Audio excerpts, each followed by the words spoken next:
Bonjour à toutes et à tous, nous sommes ravis de vous accueillir dans ce nouveau webinaire qui sera consacré à l'administration électronique. Vous n'êtes pas habitués, mais cette fois-ci, il sera présenté en deux parties. Donc aujourd'hui, nous allons aborder tout ce qui est certificat électronique, parapheur électronique et la semaine prochaine, la dématérialisation de la vie institutionnelle. Donc ils seront tous les deux animés par Karine Cambé de la Fibre 64, mais je pense que ce n'est plus la peine de la présenter, on la connaît tous.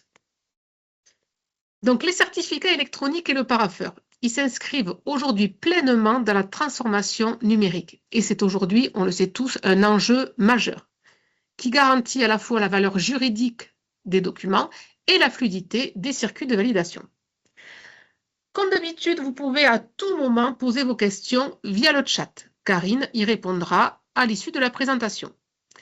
Avant de débuter, je vous informe également que ce webinaire est enregistré et qui sera disponible pour rediffusion sur le site webinaire au pluriel.lafibre64.fr.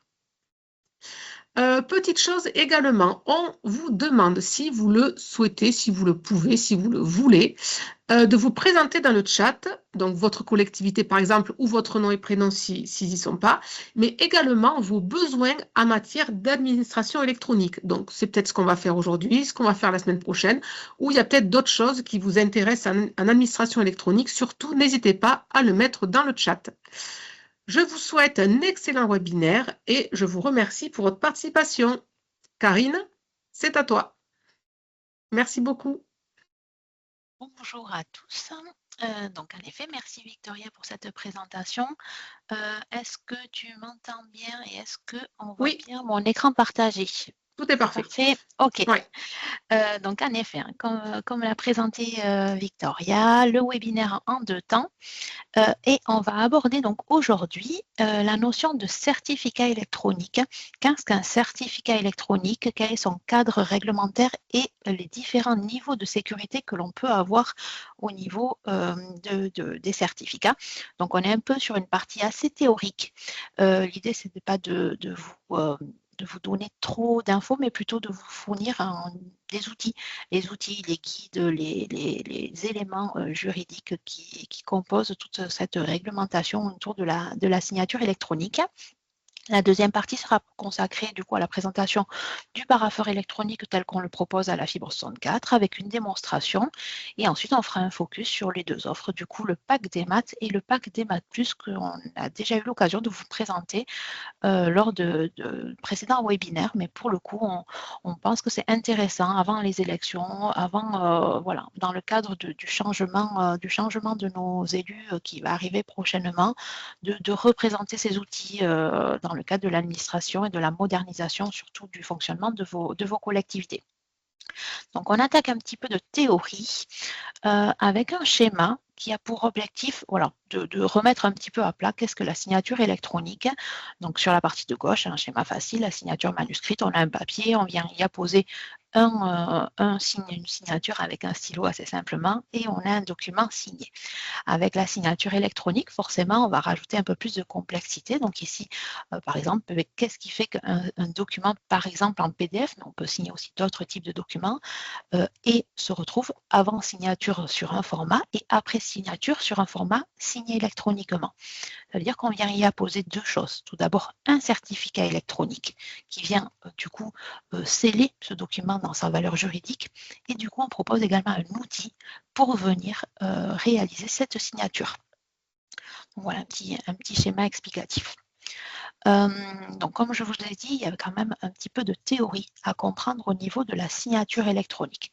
La référence en France, c'est surtout défini au niveau de l'ANSSI, donc l'Agence nationale de la sécurité des systèmes d'information, qui propose du coup tout un catalogue de documentation, d'éléments et notamment des définitions sur la signature électronique. Qu'est-ce que la signature électronique?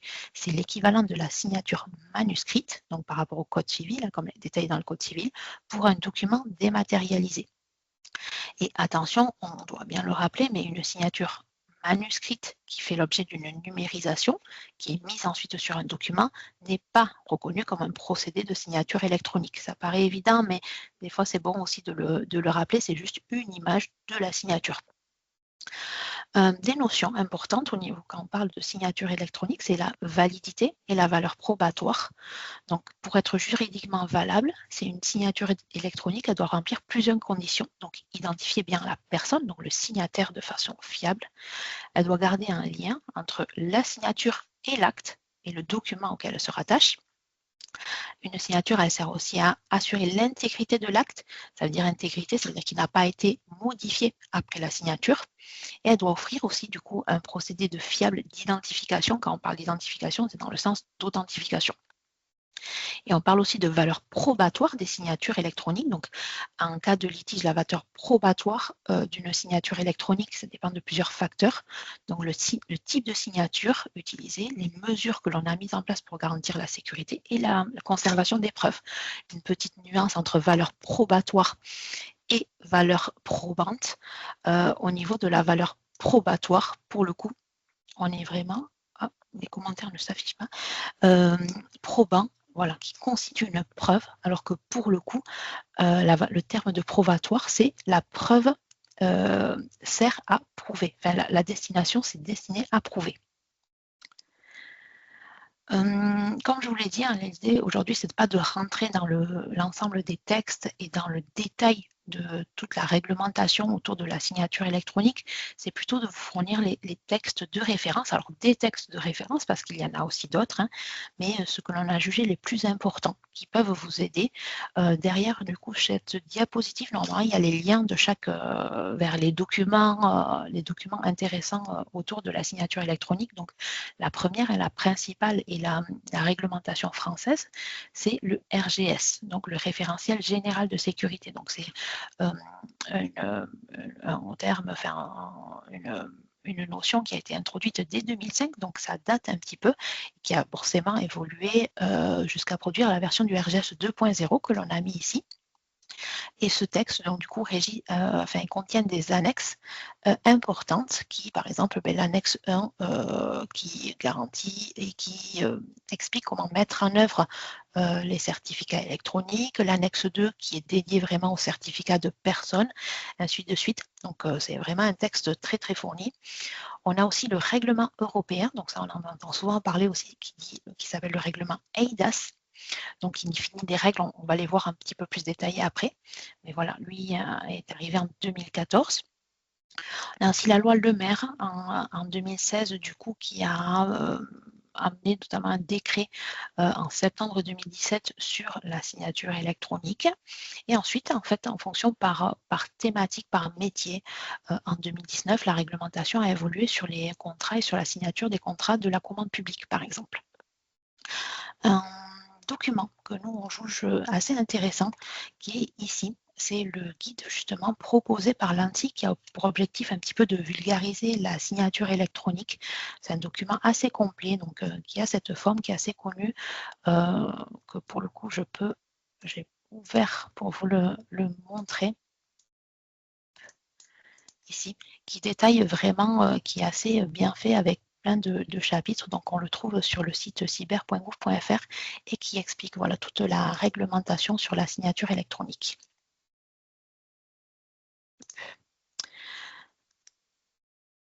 Hop, un petit point sur vraiment qu'est-ce qu'un certificat électronique?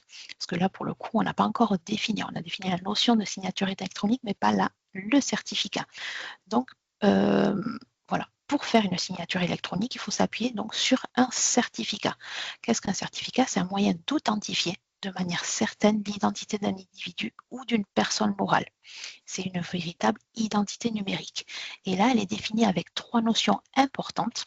Donc l'intégrité, c'est définir du coup que le document, comme je vous le dis, n'a pas été signé ou modifié après sa signature, qui définit aussi l'authentification, donc que la personne qui signe, c'est bien celle qui est prête à être, et la non-répudiation. Donc là, c'est un terme assez technique, mais qui du coup empêche l'auteur de nier avoir signé. Donc c'est un terme assez important. Donc là, c'est vraiment un certificat.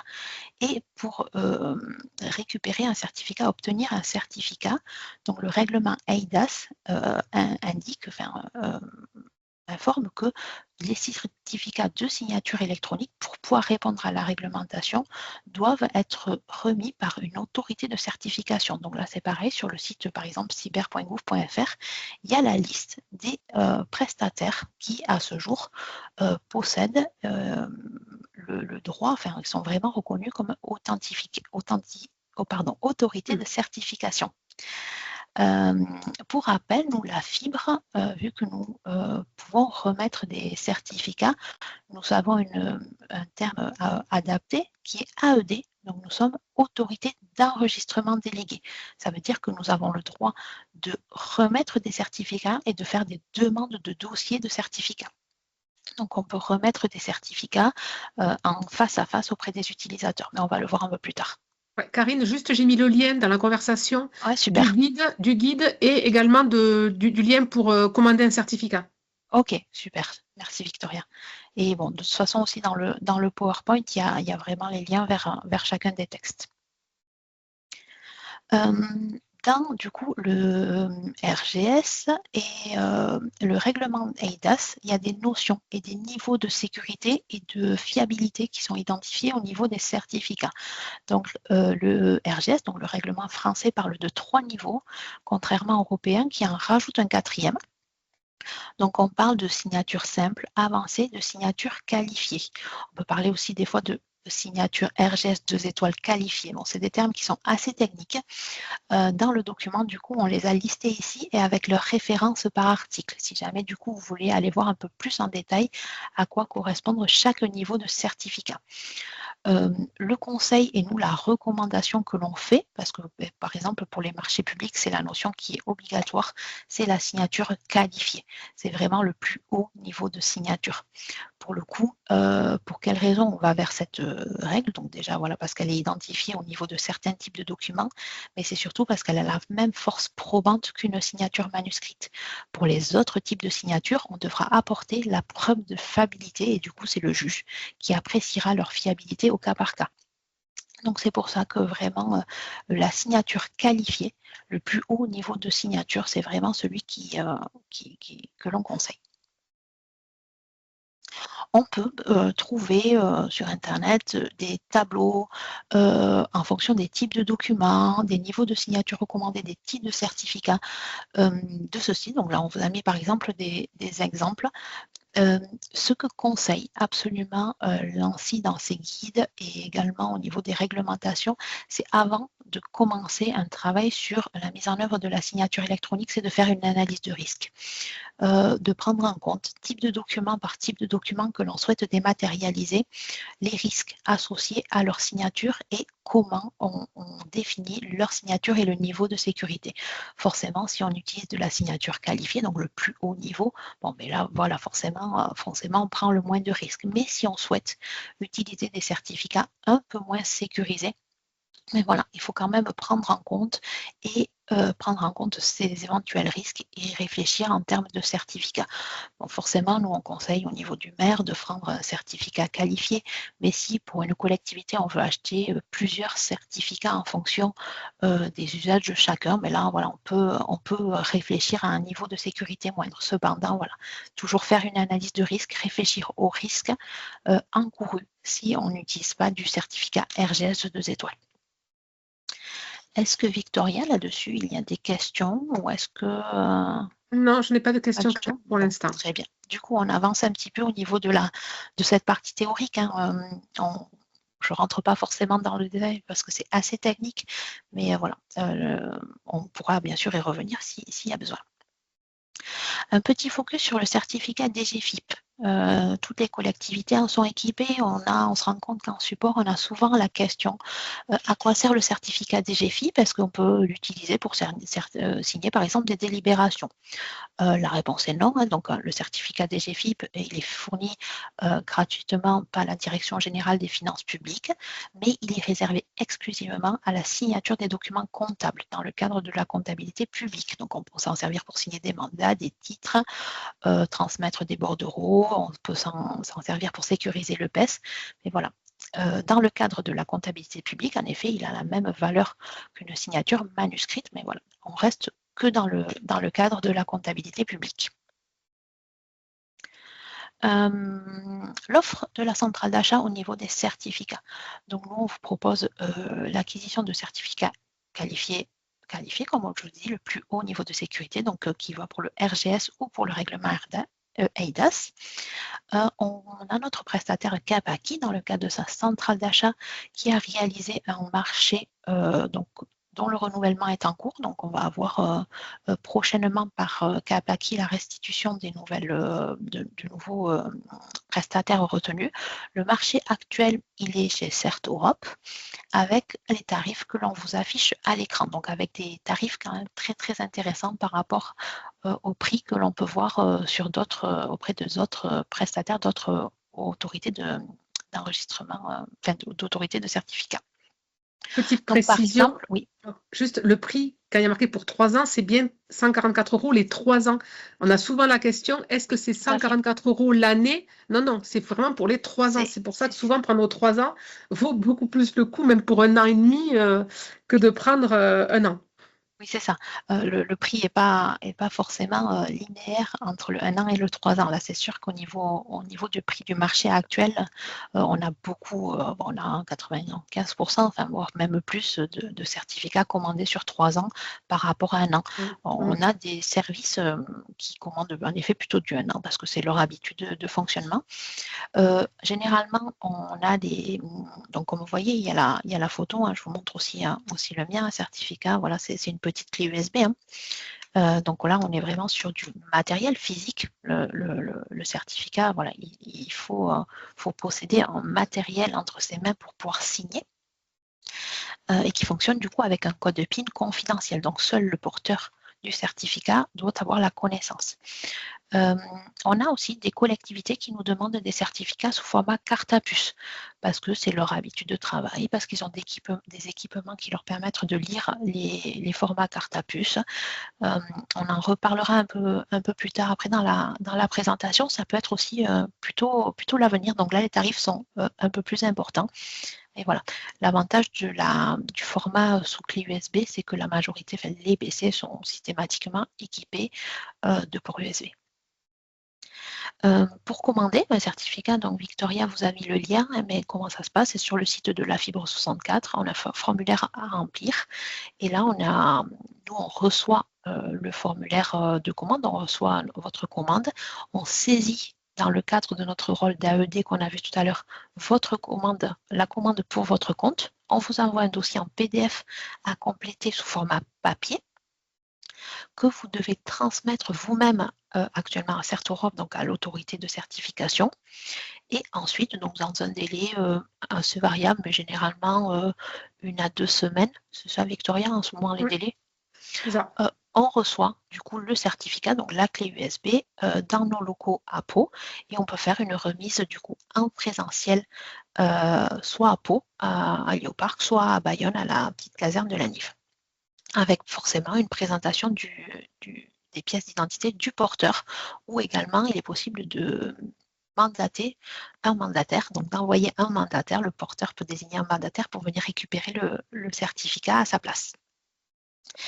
Un autre élément dont on dispose, notre prestataire avec qui on travaille Libriciel nous a mis également à disposition une plateforme de génération de certificats classe 0. Donc, c'est des certificats qui ne sont pas reconnus au format eIDAS ou RGS. Cependant, ils peuvent avoir quand même leur utilité. Bon, déjà, si on veut faire des tests sur les plateformes, sans pour l'instant acheter un certificat, mais aussi pour signer. On a des collectivités qui les utilisent dans ce cadre pour signer des documents sans valeur juridique, des notes, des courriers, des courriers d'information ou autres. Donc ça, c'est aussi une possibilité. On s'arrête là au niveau de la technique des certificats. Il n'y a pas de question. Non, il n'y a pas de question. C'est déjà assez dense, mais voilà, on ne rentre pas dans le détail, mais n'hésitez pas. On va maintenant parler, donc si on revient à mon schéma du début, donc on a parlé de la partie certificat, maintenant on va parler du deuxième élément qui compose la signature électronique, c'est le parapheur.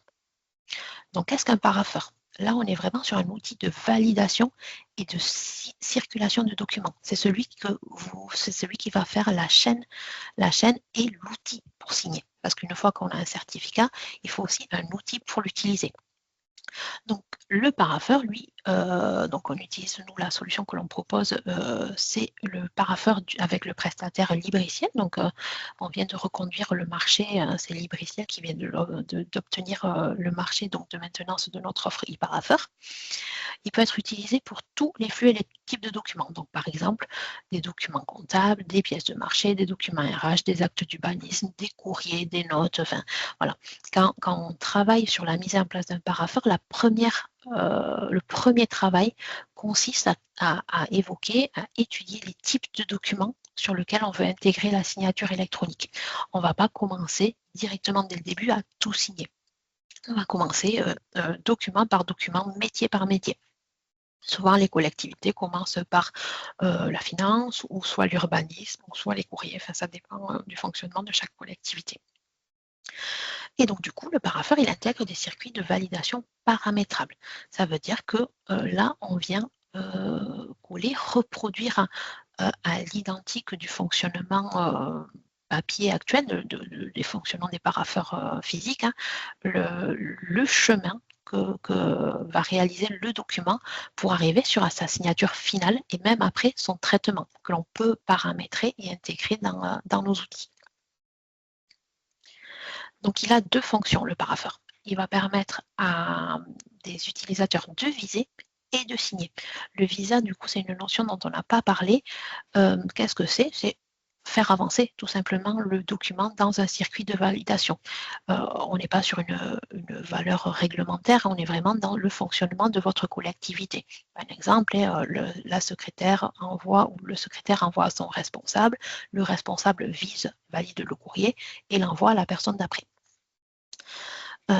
Donc là, on ne modifie pas le document, on vient juste lui ajouter dans le circuit de validation une tâche de traitement effectuée. Bien sûr, au moment du visa, on peut aussi refuser le document si le document ne convient pas. Et donc, du coup, la dernière étape consiste bien sûr à la signature électronique, mais maintenant, je ne vais pas vous la redétailler, on en a parlé. Donc là, on vient modifier le document pour venir lui apposer l'information de signature électronique. Un schéma d'exemple de flux tel qu'on travaille, nous, à la fibre. Avant de commencer à travailler sur le parapheur, on dessine, en gros. Bon, on n'est pas des dessinateurs, par contre, hein, vous voyez, au niveau du schéma, on n'a pas, voilà, on fait des carrés, on fait des flèches. L'idée, c'est pas de faire des jolis dessins, hein, c'est vraiment d'essayer d'expliquer tous les flux que peuvent prendre les documents. Par exemple, hein, on prend un document d'urbanisme, un certificat d'urbanisme qui doit partir au contrôle de légalité. Du coup, on va prendre le document, on va l'envoyer vers Pastel. Pastel, que vous le connaissez, hein, c'est notre outil, notre orchestrateur, c'est l'outil qui nous permet actuellement d'envoyer les documents vers le contrôle de légalité. C'est aussi celui-là qui est la source, enfin, l'outil centralisateur du parapheur. Hein.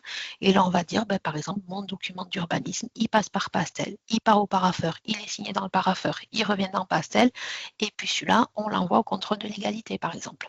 Ou un autre document, un courrier, par exemple, on est sur un document interne, je l'envoie à Pastel, je le signe au parapheur, celui-là, il n'a pas de nécessité d'aller au contrôle de légalité, il revient dans Pastel, et on récupère le document signé. Peu importe, c'est ça qu'on va venir dessiner et matérialiser pour paramétrer, pour réfléchir à votre organisation. Il y a aussi la possibilité directement de travailler dans le parapheur. On a aussi pas mal de collectivités qui travaillent comme ça. Juste, l'idée, c'est d'avoir des documents signés. Donc, on n'a pas de traitement derrière, ou ils ne viennent pas d'une application métier. Donc, on travaille directement dans le parapheur. Karine, on a une question intéressante. Oui. C'est la mairie de Sauvagnon qui demande si le parapheur s'apparente à une GED. Alors, une GED, on est vraiment dans un outil de stockage de documents et de définition des documents, enfin de description des documents. Le parapheur n'est pas une GED. Dans le parapheur, les documents n'ont pas vocation à rester et à être décrits. On est vraiment dans la signature. Il faut vraiment voir ça comme l'équivalent du parapheur papier. Actuellement, on ne stockerait pas des documents dans le parapheur papier. On les enlève une fois qu'on les a signés, on les met, c'est quelque chose qui bouge. Le parapheur électronique, c'est la même chose. Une GED, on est vraiment dans un outil de gestion dans lequel on va organiser, classer et décrire les documents. On n'est pas non plus dans une solution d'archivage. Quand on parle de GED, voilà, c'est pas les mêmes outils. Ça vient en complément, mais ce n'est pas les mêmes outils. Est-ce que Merci. c'est clair pour vous, monsieur Néron? Vous nous répondrez. Ok. C'est bon, c'est clair. On fait une petite démonstration. Comme ça, je vais vous Oui. montrer le parapheur assez simplement. Donc, je vais juste vous montrer pour l'instant cette partie-là. Comment on met un document dans le parapheur. Ce n'est pas forcément la partie la plus intéressante, mais ce qui est intéressant, c'est surtout comment on va viser et comment on va signer les documents. La partie pour la partie, on va dire, utilisation du parapheur. Donc, on est dans une collectivité avec un rôle, un fonctionnement assez simple, même si on a quand même 2 niveaux. Là, l'idée, c'est qu'on a un maire, Paul, on a un DGS, Tom, et on a un secrétaire, une secrétaire qui s'appelle Aude. L'idée, c'est qu'on va déposer un document, l'intégrer dans un circuit de signature, de validation, le signer et l'exporter. Donc, petit à petit, au fur et à mesure de la présentation, je vais me connecter avec chacun des comptes. Vous noterez quand même le travail pour trouver des noms à nos élus et à nos secrétaires. Oui, ça c'est notre petit divertissement avec Victoria. Voilà, on va travailler donc avec Paul Auchon. Ah, merci à la personne qui a applaudi. Je suis satisfaite. Merci. Voilà, on aime bien. On aime bien. On vous montrera un jour la liste de tous nos comptes utilisateurs parce qu'il y en a certains qui sont en plus en fonction de leur métier, tout ça. On va se connecter avec Aude. Donc, Aude Javel, qui utilise le parapheur donc avec un rôle de secrétaire. J'ai mon gestionnaire de mot de passe qui s'est déconnecté. Toutes mes excuses.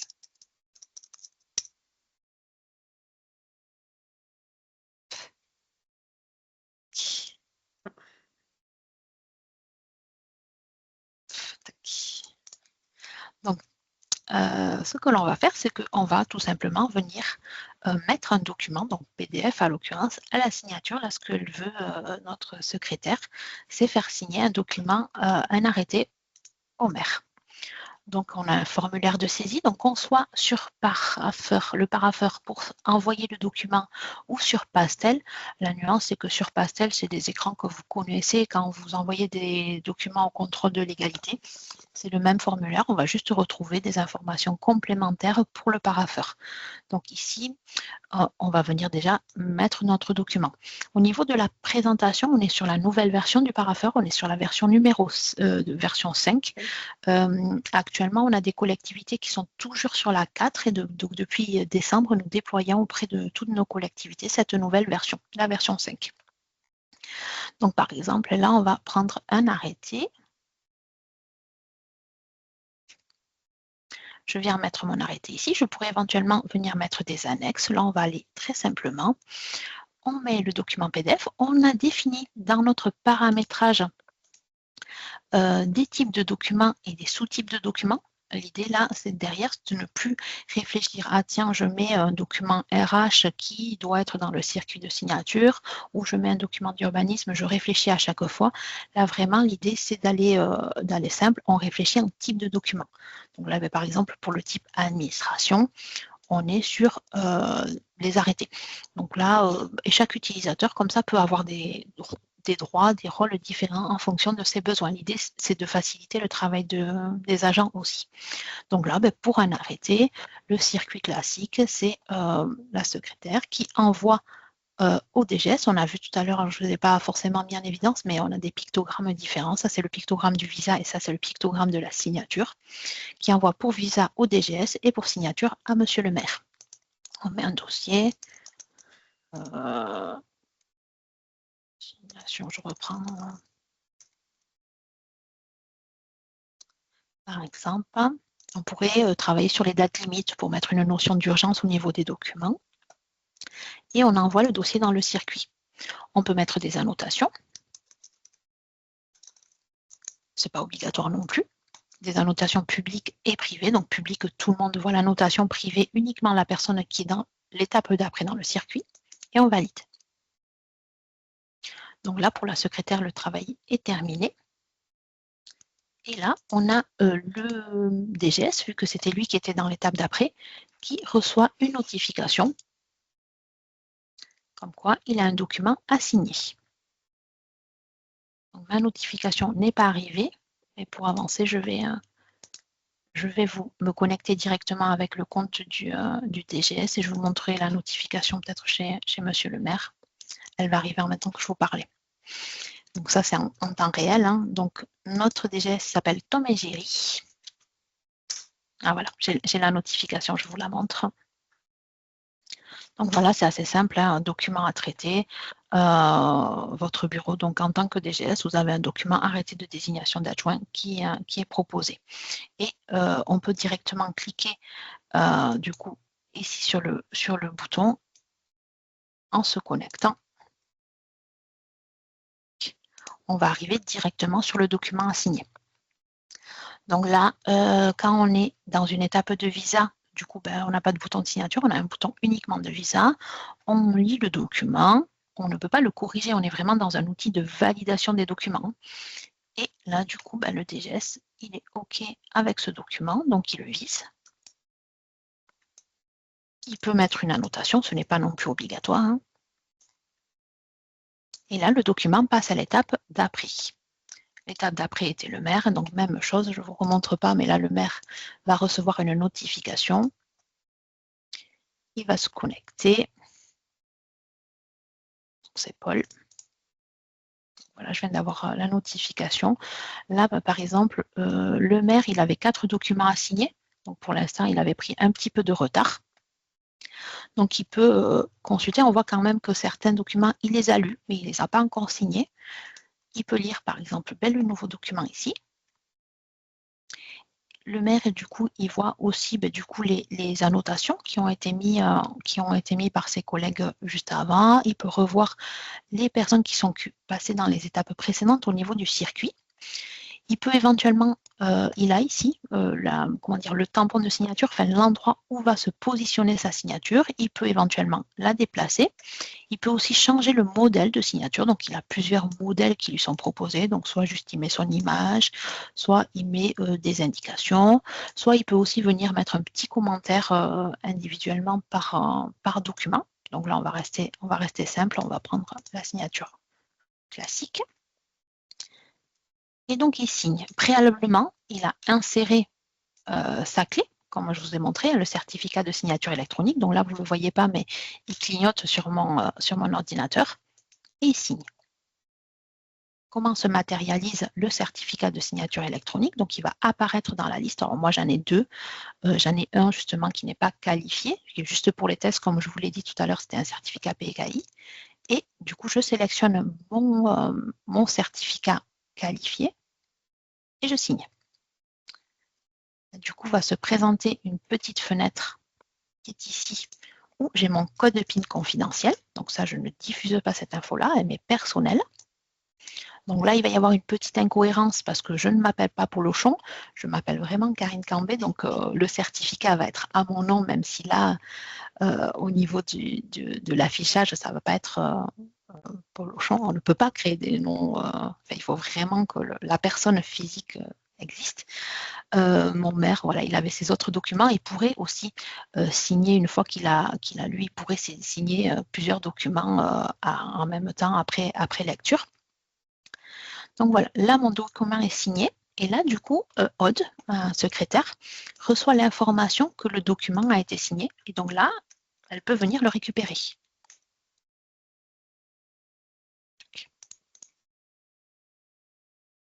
Donc là, maintenant, Aude, du coup, elle a des documents en fin de circuit.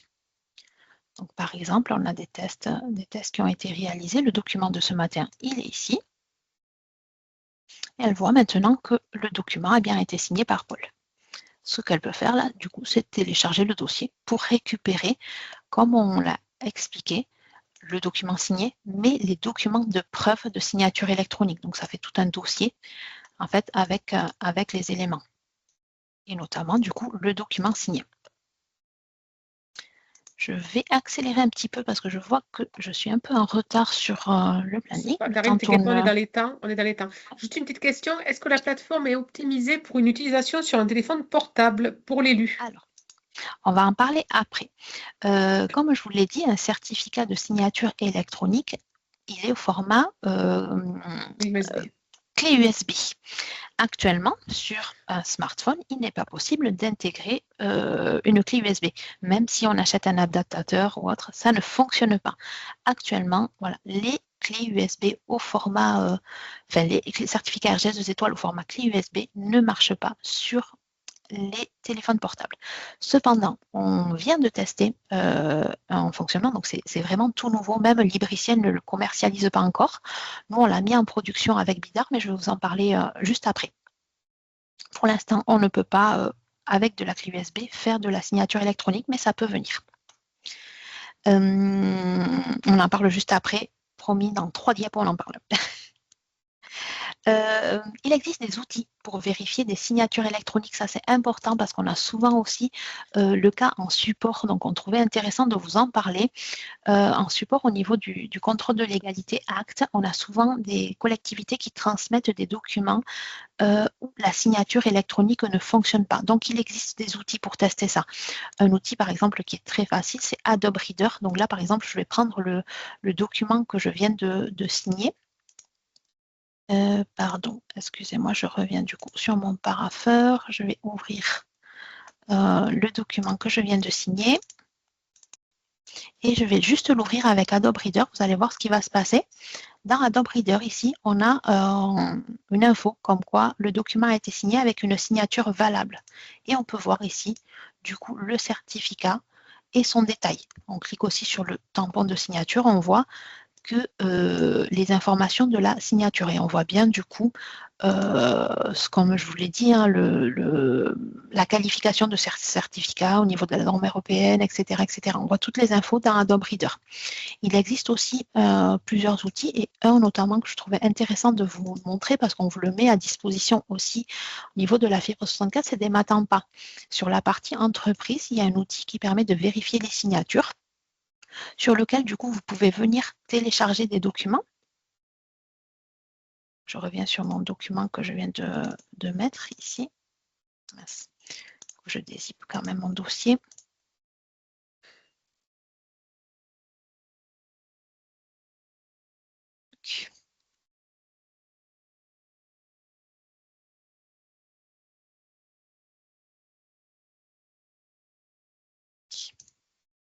Et là, du coup, ça nous permet de vérifier si la signature est valide ou pas. Ça aussi, c'est intéressant. Et comme on a parlé avec les termes, la validité, la non-révocation, la répudiation, dont j'ai parlé succinctement tout à l'heure. Et ça met bien Karine, et pas Paul Auchan. Oui, alors, en effet, parce que voilà, le certificat a été signé à mon nom. Cependant, si dans le dossier complet des documents qui ont été remis, on voit bien la traçabilité quand même, comme on le disait, il faut aussi le certificat, mais la traçabilité qui va avec. Donc là, bon, forcément, c'est dans mon cas, c'est une incohérence. Dans la vraie vie, c'est forcément la personne qui signe qui a le certificat. Ça pourrait pas fonctionner. Merci Victoria pour la remarque. Au niveau de l'intérêt, je me remets en plein écran. C'est OK là, je suis en plein écran, Victoria? Oui, c'est bon. Intérêt pour les collectivités, hein. Qu'est-ce qu'il y a? Forcément, nous, on considère que la dématérialisation, c'est un levier important pour la modernisation des collectivités, hein. Ça permet du coup d'avoir des solutions modernes, évolutives et adaptées du coup pour les nouveaux maires et les nouveaux conseils communautaires. Et forcément, on sécurise les échanges, on les modernise, on gagne du temps aussi, on permet du coup de la validation rapide et à distance. On a forcément, j'en ai parlé énormément, mais du coup des outils sécurisés et avec un fort niveau de traçabilité. Et on pense aussi forcément à la collaboration facilitée, où on peut se partager rapidement des documents entre les secrétaires et les maires. Un petit focus sur le pack des maths et le pack des maths plus. Donc là, c'est vraiment au niveau central d'achat. Donc comment on présente les solutions et le pack complet du coup de signatures et d'outils. Le pack des maths, on l'a appelé comme ça, c'est vraiment la partie simple, secrétaire, un maire, un circuit simple, on échange entre le secrétariat, le maire des informations. Donc là, pour le coup, on considère le prix du certificat RGS 2 étoiles et du coup, on a les tarifs, on considère à peu près une demi-journée de travail pour paramétrer avec vous les outils, ce qui fait une solution du coup à 225 € avec une demi-journée d'assistance utilisateur, donc à 450 € hors taxe. Du coup, on peut obtenir un parapheur électronique assez simplement. Et le pack des maths plus, donc là on est un peu plus dans une notion de paramétrage. On va rajouter du coup des circuits, des types de documents différents. Donc là, c'est plus en fonction de votre besoin et de votre mode de fonctionnement dans la collectivité. Là, on est sur du à la carte. Et ça, pour le coup, on fonctionne sur devis. On vous présente, du coup, on travaille avec vous sur une proposition de mise en œuvre. Ces documents vont être revus dans le cadre du prochain conseil syndical pour, comme je vous l'ai dit tout à l'heure, hein, on vient de re-signer un marché avec Libriciel. Donc, on va plus s'adapter à la réalité. Et puis maintenant aussi, avec notre expérience, on voit mieux pour présenter du coup des offres un peu plus bien adaptées à votre réalité. Comme je vous l'ai dit, et comme on a eu une autre question, la signature électronique jusqu'à présent était essentiellement réservée aux PC et aux PC sous Windows équipés de ports USB. On a une nouveauté justement avec la version 5 du parapheur, c'est que maintenant, cette version 5 est accessible sur tablette et sur smartphone parce qu'une application est disponible sur les stores. On a testé également avec une collectivité, donc avec la mairie de Bidart, des lecteurs au format Bluetooth sur clé USB. Je dis n'importe quoi. Des lecteurs au format Bluetooth, donc sans justement liaison physique, et avec des certificats RGS au format carte à puce, donc vraiment taille carte bancaire, qui s'insère du coup dans le lecteur et qui fonctionne. Par exemple, du coup, un élu de la mairie de Bidart signe actuellement des documents d'urbanisme sur une tablette. Donc voilà, Libriciel va prochainement commercialiser cette solution. Donc voilà, on l'a testé là depuis décembre, ça fonctionne bien. On a aussi d'autres collectivités, une collectivité qui utilise ce fonctionnement depuis novembre.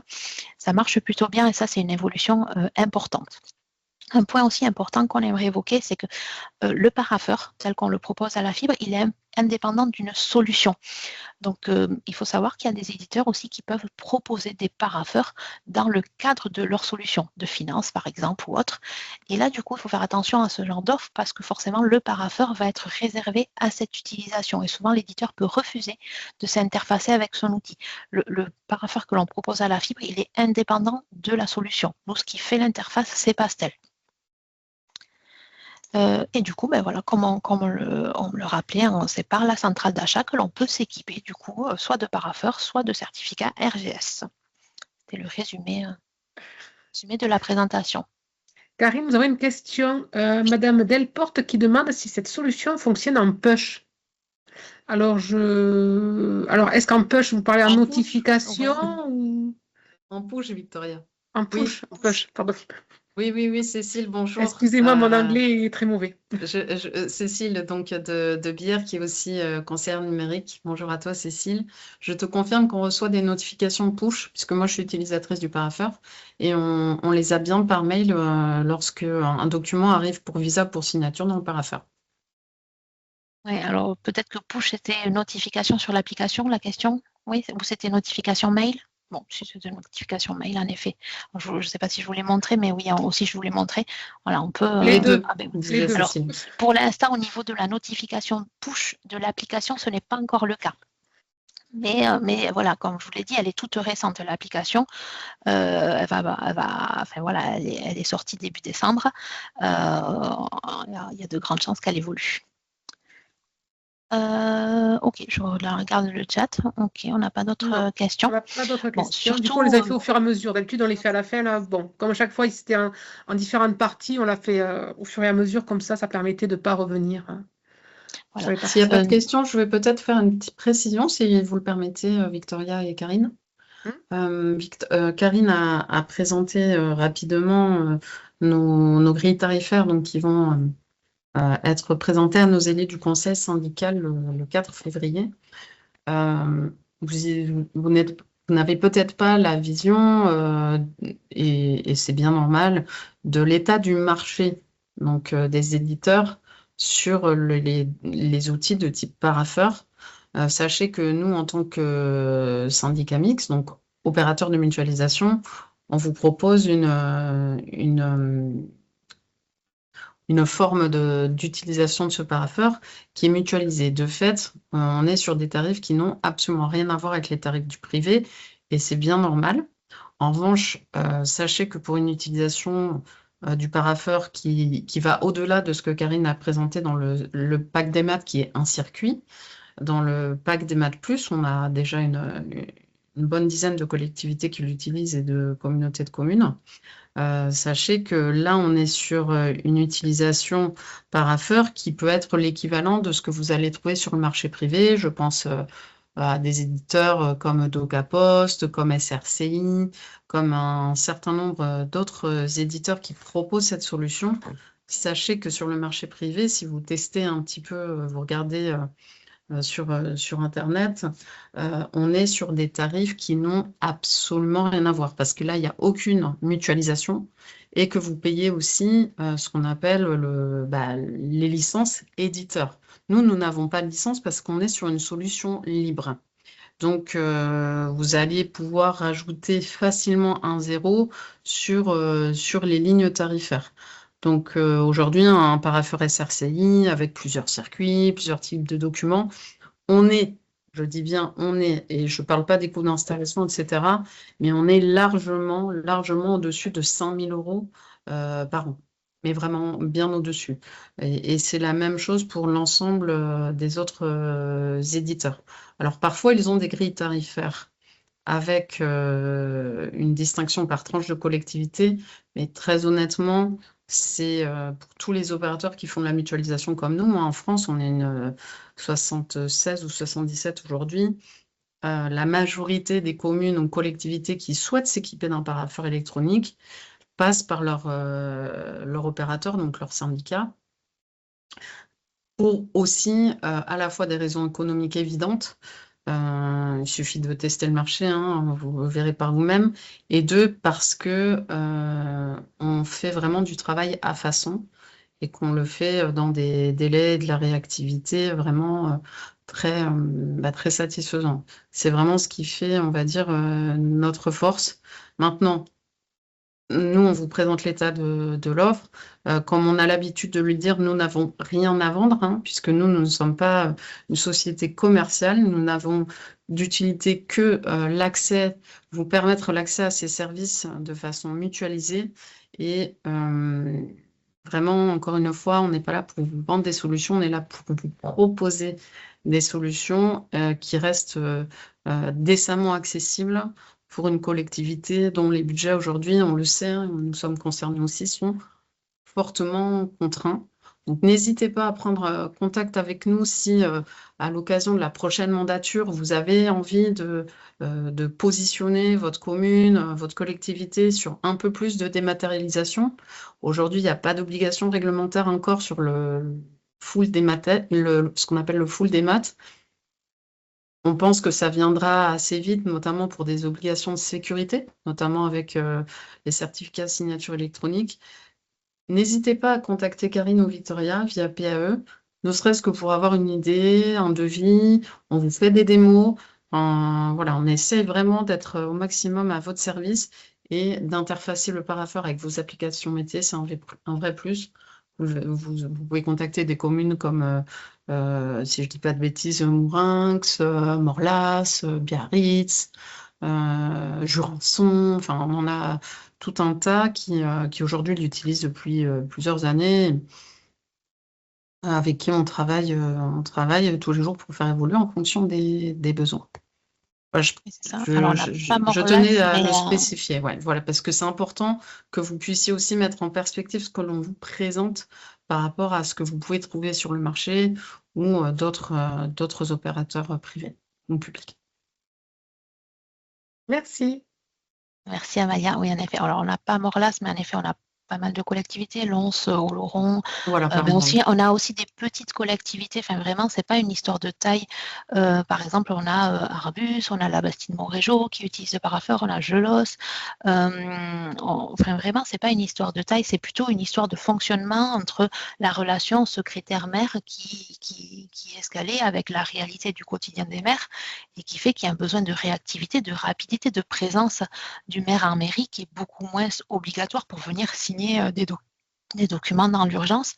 C'est pas forcément la taille, mais en effet, et nous, on a aussi cette expérience d'avoir déployé le parapheur sur plusieurs communes du 64 de tout type.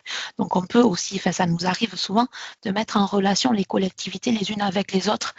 C'est arrivé il n'y a pas longtemps, par exemple, pour échanger sur les échanges de FLUPES avec deux collectivités qui utilisaient le même logiciel finance, puis finalement, les deux collectivités ont échangé sur plein d'autres choses. Mais voilà, on a aussi ce retour d'expérience de plusieurs collectivités enfin voilà, on sait que notre solution, pour le coup, elle fonctionne et elle est fortement appréciée. Enfin, les collectivités voient un gain important. Je reviens juste sur une question parce que je pense que je n'ai pas été assez importante par rapport à la question de Virginie sur la plateforme et l'optimisation sur un téléphone portable.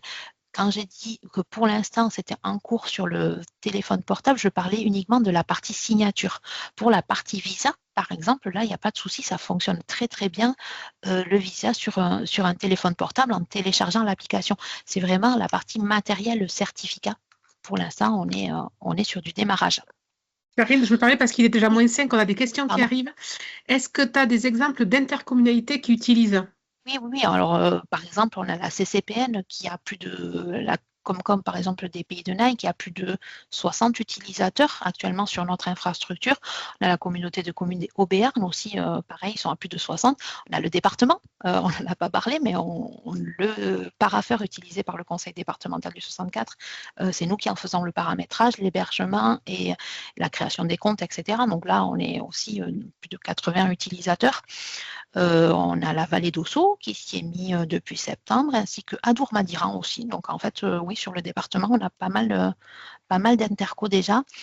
Madame Renaud aussi Nous avons t'a essentiellement écrit. des conventions multiparties à faire signer. Alors, la signature multipartie. Là, on est un peu dans un sujet délicat. Comme je l'ai dit tout à l'heure, l'important, c'est d'étudier le risque. Un document signé électroniquement et rematérialisé au format papier ne devient qu'une copie. Ça, c'est vrai que je ne l'ai peut-être pas assez appuyé. Un document électronique avec un certificat électronique, son vrai document, c'est la version numérique. Et ce n'est plus la version papier. Donc, si on a de la signature papier manuscrite avec de la signature électronique, voilà, il faut qu'elle soit faite avant, pour le coup, la signature manuscrite. Parce que la dernière version finale, ça reste la signature électronique.